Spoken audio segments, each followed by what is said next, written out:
School ಆಗಿದೀವಿ ಅನ್ಕೊಂಡು ಒಬ್ರೊಬ್ರು ಒಂದೊಂದು ವಿಷಯ ಹೇಳೋಣ ಸರಿನಾ. ಮತ್ತೀಗ ಹಾಡು ಹೇಳೋಣ, ಒಬ್ರು ಕವನ ಹೇಳಿ, ಮತ್ತೀಗ ಒಬ್ರು ಪದ್ಯ ತರ ಹೇಳೋಣ ಸರಿನಾ. ಹಾ ಸರಿ, ನಾನು ಏನ್ ಹೇಳ್ತೀನಿ ಗೊತ್ತಾ, ABCD Z ವರ್ಗುನು ಎ ಅಂದ್ರೆ ಏನು, ಬಿ ಅಂದ್ರೆ ಏನು ಅಂತ ಅಂದ್ಬಿಟ್ಟು ಒಂದು ಚಿಕ್ಕದಾಗಿ ಹೇಳ್ತೀನಿ ಸರಿನಾ. ಹಾ ಯಾಕಲ್ಲ ಚಿಂಟು ಮತ್ತೆ ಹಂಗ್ ಮಾಡ್ಕೊಂಡೆ? ಸುಮ್ಮನೆ ಇರೋ, ನಾನು ಕ್ಯಾರೆಕ್ಟರ್ ಒಳಗೆ ಇನ್ವಾಲ್ವ್ ಆಗ್ತಿದ್ದೀನಿ. ಏನೋ ಮಾಡ್ತಿದ್ಯಪ್ಪ. ಆವಾಹಯಾಮಿ ಆವಾಹಯಾಮಿ. ಎಲ್ಲಿರುವೆ ಪರಮಾತ್ಮನೇ, ಬಿಡುವುದಿಲ್ಲ ನಾನು ನಿನ್ನ. ಸೀಟು ಸಿಗುವವರೆಗೂ ಡಿಗ್ರಿ ಮುಗಿಸಿದ್ದೇನೆ, ಇನ್ನೂ ಕೆಲಸ ಸಿಗಲಿಲ್ಲ. ಫುಡ್ ಇಲ್ಲ ಹೊಟ್ಟೆಗೆ, ಜೀವನ ನಡೆಯುವುದೇ ಕಷ್ಟವಾಗಿದೆ. ಹೆಚ್ಚಾಗಿ ಏನೂ ಕೇಳುವುದಿಲ್ಲ ನಿನ್ನ. ಅಯ್ಯೋ ದೇವರೇ, ಕಣ್ತೆರೆದು ನೋಡು. ಜಗುಲಿಯ ಮೇಲೆ ಕೂತು ಕೂತು ಸೊಂಟ ನೊಯ್ಯುತ್ತಿದೆ. ಕೆಲಸ ಕೇಳಿದರೆ ಎಲ್ರಿ ಲಂಚ ಎಂದು ಕೇಳುತ್ತಾರೆ. MA ಓದಿದ್ದೀನಿ ಅಂದ್ರೆ ನೋ ವ್ಯಾಲ್ಯೂ ಎಂದು ಒಂದಿಷ್ಟು ದುಡ್ಡು ತಳ್ಳಿ ಎನ್ನುತ್ತಾರೆ. PhD ಮಾಡೋಣ ಅಂದ್ರೆ ದುಡ್ಡಿಲ್ಲ ನನ್ನಲ್ಲಿ. ಯೋ ಭಗವಾನ್, ಯಾರು ನನಗೆ ಹಿತವರು? ಸ್ವೀಟ್ ತಿಂದು ವರ್ಷವಾಯಿತು, ಟೀ ಕುಡಿದು ಜೀವನ ಸಾಗಿಸುತ್ತಿರುವೆ. ಯುವಕನಾಗಿ ಕಷ್ಟ ತಾಳಲಾರೆ, ವ್ಯಾನ್ ತೊಳೆಯುವ ಕೆಲಸ ಮಾಡಲಾರೆ, ವಾಲ್ ಪೋಸ್ಟ್ ಅಂಟಿಸುವ ಕೆಲಸ ಸೇರಲು ಎಕ್ಸ್ಟ್ರಾ ಸಂಪಾದನೆ ಮಾಡುವ ಕಷ್ಟವಾಗಿದೆ. ವೈರಿಗಳೇ ತುಂಬಿರುವ ಈ ಪ್ರಪಂಚದಲ್ಲಿ ಝೂನಲ್ಲಿರುವ ಪ್ರಾಣಿಗಳೇ ಎಷ್ಟೋ ವಾಸಿ. ಹೆಂಗಿತ್ತು ನಾನು ಹೇಳಿದ್ದು? ಚೆನ್ನಾಗಿತ್ತು ಕಣೋ. ಇವಾಗ ನಾನು ಹೇಳ್ತೀನಿ. ಹೋನಲ್ಲ ನೀನಲ್ಲ, ಕರಿಮಣಿ ಮಾಲೀಕ ನೀನಲ್ಲ, ಕರಿಮಣಿ ಮಾಲೀಕ ನೀನಲ್ಲ. ಹೋನಲ್ಲೇ ನೀನಲ್ಲೇ, ಇದನ್ನ ಹೇಳಕ್ಕೆ ಅಲ್ಲಿಂದ ಬಂದೆ ನಲ್ಲೇ. ಹೋನಲ್ಲ ನೀನೋಗಿ ಕುತ್ಕಲ್ಲ, ನಾನು ಬೇರೆದು ಹೇಳ್ತೀನಿ ಕಣ್ಣ. ಪಿಳ್ಳೆ ಐತಿ ನೋಡ, ಇಷ್ಟು ದಿನ ಆಟಾಡಕ್ಕೆ ಬರ್ತಿರ್ಲಿ ಜೊತೆಗೆ, ಇವತ್ತು ಬಂದು ಏನ್ ಡ್ರಾಪ್ ಆಗ್ತೈತಿ? ಮಾತಾಡ್ತಿದ್ನೆ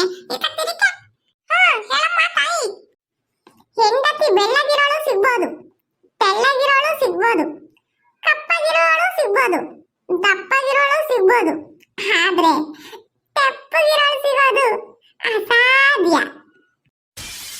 ಓ ನನ್ನ ನಲ್ಲೆ, ಕಂಡೆ ನಿನ್ನ ಕೆಂಪಾದ ಕೆನ್ನಿ, ನೋಡುತ್ತಾ ಪರೀಕ್ಷೆಯಲ್ಲಿ ಕುಳಿತೆ ಸುಮ್ಮನೆ, ನನಗೆ ಬಂತು ಮಾರ್ಕ್ಸು ಸನ್ನಿ. ಅಯ್ಯೋ ನಲ್ಲೆ, ನನ್ಗೆ ಕೇಳಿ ಕೇಳಿ ಕಿವಿ ತೂತ ಬೀಳ್ತೈತಲ್ಲಿ. ನಿಮ್ ಜೊತೆ ಆಟ ಆಡ್ಕೊಂಬಕ್ಕಿಂತ ನಾನೋಗಿ ಎಲ್ಲನ ಓದ್ಕೊಂಡ್ರೆ ಎಷ್ಟೋ ವಾಸಿ. ನಿಮ್ ಜೊತೆ ಆಟ ಆಡೋದು ಇಲ್ಲ ಏನಿಲ್ಲ, ಹೋಗ್ರಿ. ಗುಂಡ ಜಿಗೇಳ್ತಿ ನೀರು ಹೋಗಿ. ನಿನ್ ಜಾತ ಜಾಸ್ತಿ ಆಗಿತ್ತು. ಇವ್ರು ಮಾತ್ರ ಹೇಳಿದ್ರೆ ಚೆನ್ನಾಗಿ ಹೇಳ್ತಾರಂತೆ, ನಾನು ಹೇಳಿದ್ರೆ ಸರಿಯಾಗಿ ಹೇಳಲ್ವಂತೆ. ನಿಮ್ಮಂತ ಬಕ್ಕ ಇರಬಾರ್ದು, ನಿಮ್ಮನ್ನ ಮಾತಾಡ್ಸಲ್ಲ ನಾನು. ತೂಬಳೆ ಹೋಗು. ಏನೋ ಕಿರಣ, ಆ ಹುಡುಗಿ ಎದ್ದಾಳ್ತು, ಯಾಪ ಹೇಳ್ತು, ನಾನೇನೋ ಅಂದೆ. ಆಮೇಲೆ ಸಿಡ್ಲು ಬರ್ದಂಗೆ ಅತ್ತ ಮಾತಾಡ್ತು, ಒಂಟೇ ಹೋತು. ಯೋ ಅಮ್ಮಿ, ಅಮ್ಮಿ ಬಾಯಿಲ್ಲ ಏನು ಅಂಬಲ್ಲ. ಯೋ ಅಮ್ಮಿ, ಆದರೆ ಹೋಗೆ ನೀಂದೋರ. ನನಗೆ ನೀನು, ನಿನಗೆ ನಾನು, ದೈವ ಕೊಟ್ಟ ಒಲವು ನೀನು, ಕೈಯ ಬಿಡದೆ ಜೊತೆಗಿರು ಕೊನೆಗೆ. ಜೀವ ನೀನು, ಗೆಳೆಯ ನೀನು, ನೀನು ಹೀಗೆ ನನ್ನ ಜೊತೆಗೆ ಇರು ಯಾವಾಗ್ಲೂ. ಇವಾಗ ಚಿಂಟು, ನಿನ್ನನ್ನು ಅರ್ಥ ಮಾಡಿಕೊಂಬದೇ ನನಗೆ ಕಷ್ಟ ಆಗೈತೆ ಕಂಡ. ಒಂದ್ಸಲಿ ಬೈತ್ಯ, ಒಂದ್ಸಲಿ ನಗಸ್ತ್ಯ, ಒಂದ್ಸಲಿ ಬಂದು ಲಚಲಚ ಅಂತ ಮುತ್ಕೊಡ್ತ್ಯ. ಏನೋ ನಿಂದು ಅವಸ್ಥೆ. ಯೋಯ್ ಮಚ್ಚ, ನೀನಂದ್ರೆ ಅಷ್ಟೊಂದು ಇಷ್ಟ ಕಣ್ಲಾ, ಅದಕ್ಕೆ ಮುತ್ಕೊಟ್ಟೆ ನಾನು. ನೀನ್ ಒಂದಿನ ಕಣ್ಣ ಕೊಟ್ಟಿದ್ಯೇನೋ. ನೀನ್ ನನ್ಗೆಲ್ ಮುತ್ಕೊಡ್ತೀಯಪ್ಪ? ನಾನು ಕರಿ ಚಿಂಟು ಅಂತಂದು, ನೀನ್ ಮಾತ್ರ ಬೆಳ್ಳಗಿದ್ಯ ಅಂತಂದು. ಏನ್ ಮಾಡೋದು, ನಾನು ಪಾನ್ಸ್ ಪೌಡರ್ ಹಾಕೊಂಡು ಬೆಳ್ಳಗಿದ್ದೀನಿ. ನಾನು ಗ್ಲೋನ್ ಲೋಲಿ ಆಗ್ತಿದ್ದೀನಿ ಗೊತ್ತೇನೋ. ಯೋ ಕಿರಣ, ಕೇಳಿಸ್ಕೊಂತಿದ್ಯೇನೋ?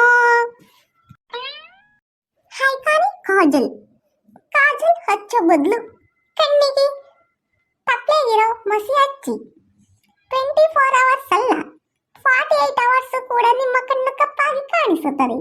ನಿಮ್ಮ ದೇಹದಲ್ಲಿ ನಾಗವಲ್ಲಿ ಪ್ರವೇಶ ಮಾಡುತ್ತಾಳೆ. ಚಿಂಟು, ಏನೋ ಆಗೈತೆ ನಿನಗೆ? ಏನೇನೋ ಹೇಳ್ತಿದ್ಯಲ್ಲೋ ದೇವ್ರೆ. ಯಪ್ಪ ದೇವ್ರೆ, 2 ದಿನದಿಂದ ಏನೋ ಆಗ್ಬಿಟ್ಟೈತೆ ಕಣ ನಿನಗೆ.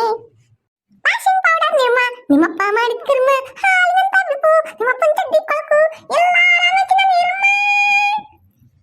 ಹೋಗೋ, ಎಲ್ಲರೂ ಹೋಗಿ ಅಡ್ವರ್ಟೈಸ್ಗೆ ನೀನು ಸೇರ್ಕೊ ಹೋಗ. ನಿಮ್ಮ ಟೂತ್ ಪೇಸ್ಟ್ ಪ್ಲೇಟ್ನಲ್ಲಿ ಉಪ್ಪು ಮತ್ತು ಬೇವು ಇದೆಯೇ? ಆ ಉಪ್ಪು ಮತ್ತು ಬೇವು? ಹೌದು, ಉಪ್ಪು ಮತ್ತು ಬೇವು ನಿಮ್ಮ ಬಾಯಿಲಿರುವ ಕೀಟಾಣುಗಳನ್ನು ತೊಲಗಿಸುತ್ತದೆ. ಆದ್ದರಿಂದ ಬೇವಿನ ಸೊಪ್ಪನ್ನು ಕಿತ್ತುಕೊಳ್ಳಿ. ಇಲ್ಲ ಬೇವಿನ ಸೊಪ್ಪು ಸಿಗಲಿಲ್ಲವೇ ಅದರ ಕಡ್ಡಿಯನ್ನು ತೆಗೆದುಕೊಳ್ಳಿ.